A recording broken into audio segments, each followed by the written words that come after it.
Assalamualaikum, apa kabar semuanya? Semoga baik-baik saja. Kembali lagi berjumpa dengan channel kesayangan kita bersama MR Samar Gaspol. Bagi teman-teman yang baru bergabung di channel ini, tolong dibantu like, komen, dan subscribe agar Mimin lebih bersemangat untuk membuat konten-konten lainnya. Haha, di sini Mimin akan kembali bercerita tentang film animasi si Shinji season 5. Perlu diingat bahwa video ini berisi spoiler. Oleh karena itu, bagi teman-teman yang tidak suka akan spoiler, agar di skip aja. Dan bagi yang suka, gak ada salahnya cuy untuk membantu perkembangan channel Mimin ini. Oke, kita mulai saja ceritanya.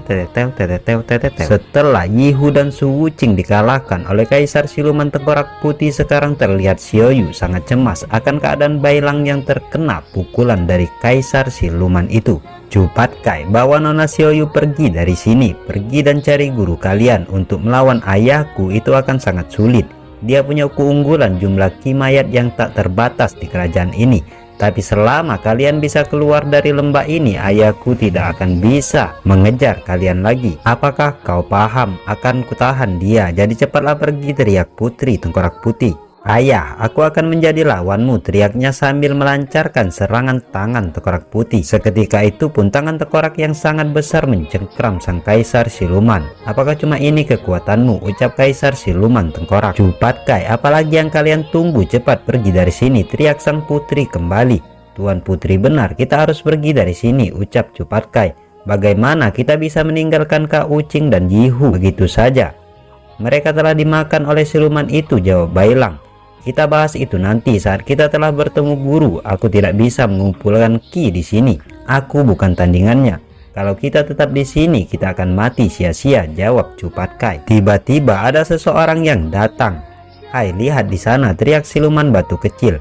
Kalian tidak akan bisa kemana-mana, teriak orang yang baru datang tersebut, yang ternyata prajurit dari Siluman Tengkorak Putih. Guru Tangzan dan Su Wukong sudah kami tangkap. Kalian akan tunduk pada kekuasaan yang mulia Kaisar Tengkorak Putih. Menyerahlah, teriak kesatria Siluman Tengkorak Putih tersebut. Melihat itu, Cepat Kai, Xiaoyu, Bailang, dan bahkan Putri Siluman Tengkorak Putih terlihat sangat terkejut. Hahaha, sepertinya rencana kalian telah gagal. Ini sayang sekali. Perlawananmu sekarang akan terhenti di sini. Ini akibatnya karena melawanku. Akan kupikirkan nanti apa yang akan kulakukan padamu, ucap Kaisar Siluman Tengkorak Putih sambil menyerang putrinya dan menyegelnya dengan pasak ulangnya. Jenderal Tengkorak Putih, jaga dia, teriak Kaisar Siluman Tengkorak Putih. Baiklah sang Kaisar, jawab Jenderal Siluman Tengkorak. Tuan Putri, berbaringlah dengan tenang, jangan melakukan apapun, ucap Jenderal Siluman Tengkorak Putih kepada sang putri. Bunuh aku, jawab sang putri, namun kata itu diabaikan oleh Jenderal Siluman Tengkorak Putih. Setelah kejadian tersebut, semua pasukan Siluman Tengkorak Putih sekarang berdatangan satu demi satu, silih berganti dan mengepung kelompok Cepat Kai. Sekarang kita harus bagaimana? Tanya Bailang. Tak ada yang bisa dilakukan sekarang. Kak Wukong juga sudah tertangkap. Mari kita harus memakai aturan nomor 10 dari perjalanan ke barat. Apa itu aturan nomor 10? Tanya Bailang dan Xiaoyu dengan ekspresi terkejut. Dan ternyata aturan nomor 10 dari perjalanan ke barat adalah menyerah. WKWK. Hahaha, bagus, kalian akhirnya sadar tidak akan bisa melawanku. Dengan ini semuanya sudah selesai. Kekuatan sutra suci itu akan membebaskanku dari ikatan takdir ini. Aku akan bisa meninggalkan lembah terkutuk ini dan kerajaanku akan menguasai seluruh dunia, teriak Kaisar Siluman Tengkorak Putih. Para pengikutku dan pelayanku yang setia, kalian tentu akan mendapat bagian dari kesuksesan ini. Sedangkan untuk pengkhianat, mereka akan dihukum berat. Putriku, kau telah mengkhianatiku karena manusia ini. Jika aku membunuhnya, tentu hatimu pasti akan terluka, ucap Kaisar Siluman Tengkorak Putih. Ayah, lepaskan dia, aku memang sudah salah, jawab Putri Siluman Tengkorak Putih. Tidak, kau bilang kalau kau salah, tapi kau masih belum menerimanya dalam hatimu. Agar kau bisa kembali loyal kepadaku, dia harus mati.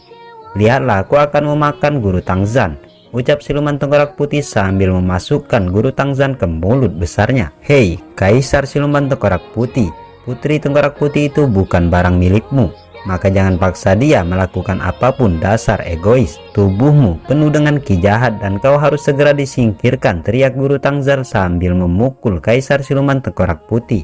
Tuan Putri, tolong untuk saat ini berbaringlah saja, mimpi burukmu akan segera berakhir, teriak Guru Tangzan Setelah itu, dia teringat saat dia akan memasuki kerajaan siluman tengkorak putih. Di sana pada waktu itu, dia disambut oleh Jenderal Siluman Tengkorak Putih, Guru Tangzan. Aku datang untuk mengantarmu atas perintah Tuan Putri. Bisakah kita bicara secara pribadi? Kali ini mungkin akan jauh lebih berbahaya dari sebelumnya. Ayahku, Sang Kaisar Tengkorak Putih, menginginkan sang putri, ucap Jenderal Tengkorak Putih. Kaisar Tengkorak Putih, siapa itu? Tanya Guru Tangzan. Beliau tidak akan sembarangan menampakkan dirinya. Terakhir kali saat kau dan kelompokmu lewat sini, beliau tidak muncul karena menurutnya itu tidak akan berguna baginya, jawab Jenderal Siluman Tengkorak Putih. Kenapa kau memberitahu ini kepadaku? Tanya Guru Tangzan. Aku punya sebuah permintaan. Tuan Putri pasti akan mencoba membuat kalian semua tinggal setelah mencapai kerajaan Tengkorak Putih. Tolong turutilah kata-katanya. Kaisar Tengkorak Putih akan muncul ke permukaan tanah pada malam hari untuk merebut Sang Sutra Suci. Ini adalah kesempatan yang langka. Mari kita habisi dia bersama dan selamatkan Tuan Putri, ucap Jenderal Siluman Tengkorak. Menyelamatkan Tuan Putri, apa maksudnya ini? Tanya Guru Tangzan. Di bawah kekuasaan Kaisar, dia hidup dalam rasa sakit dan penderitaan. Kekuatanku terbatas, kecuali kau mau membantuku. Hanya kematian sang kaisarlah warga dan Tuan Putri bisa diselamatkan. Setelah mengingat percakapannya dengan Jenderal Tengkorak Putih itu, sekarang dia berhasil memukul Kaisar Siluman Tengkorak Putih. Ada apa ini? Ternyata Guru Tangzan tidak menyerah. Sudah kuduga, Kak Wukong pasti tidak akan menyerah tanpa perlawanan, ucap Chu Patkai. Hei Kaisar Agung, ini adalah hadiah dari warga kerajaan Tengkorak Putih, teriak seorang prajurit siluman Tengkorak Putih sambil melemparkan Sun Wukong. Akhirnya sekarang giliranku untuk beraksi. Lihat ini, teriak Sun Wukong sambil berubah menjadi kera raksasa. Leluhurmu, sang siluman yang setara dengan surga, Sun Wukong, telah datang. Kaisar Tengkorak Putih, habislah kau, teriak Sun Wukong sambil menuju siluman Tengkorak Putih yang menyebabkannya terpental beberapa langkah. Anjir, ternyata semua pelayanku telah berkhianat. Jenderal Tengkorak Putih, habisi mereka semua, teriak Kaisar Tengkorak Putih. Mendengar perintah itu, Jenderal Siluman Tengkorak Putih segera menyabut pedangnya.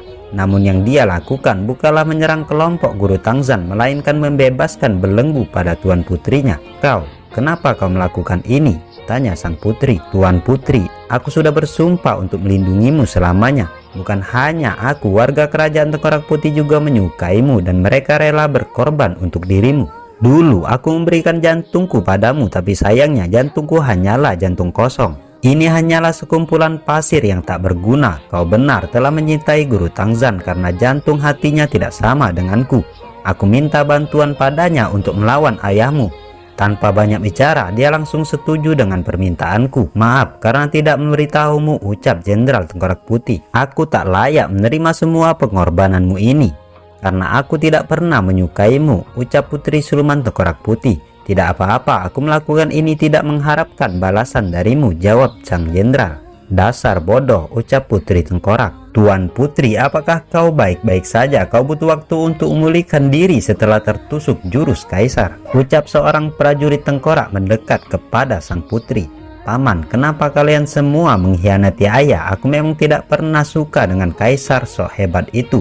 Putri kecil, ingatlah, siluman Tengkorak Putih juga punya kehidupan mereka sendiri.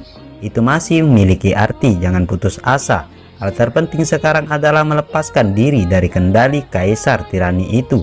Setelah itu semua pasti akan baik-baik saja, ucap pimpinan kesatria Tengkorak Putih itu sambil pergi dari sana dan menghalau semua pasukan siluman yang berada di bawah pengaruh Kaisar Siluman Tengkorak Putih. Dengan dibantu Chu Patkai dan Bailang, prajurit siluman Tengkorak Putih tersebut mampu menghalau semua pasukan Kaisar Tengkorak yang mengepung mereka. Di tempat Jenderal Tengkorak Putih setelah pergi dari sisi sang putri, sekarang dia melancarkan jurusnya untuk menyerang sang Kaisar tirani. Jenderal Tengkorak, aku tidak menyangka kalau kau akan mengkhianatiku, ucap Kaisar Tengkorak Putih. Sama seperti putri dan kesatria lainnya di kerajaan ini, aku bukan lagi bonekamu, jawab Jenderal Tengkorak sambil menebaskan pedangnya. Aku telah meremehkannya, ternyata dia cukup kuat. Kemampuan pedang iblisnya telah menyegel kekuatanku, gumam Kaisar Tengkorak. Di sisi lain, Sun Wukong yang tak mau menyia-nyiakan kesempatan yang ada segera melancarkan jurusnya kembali.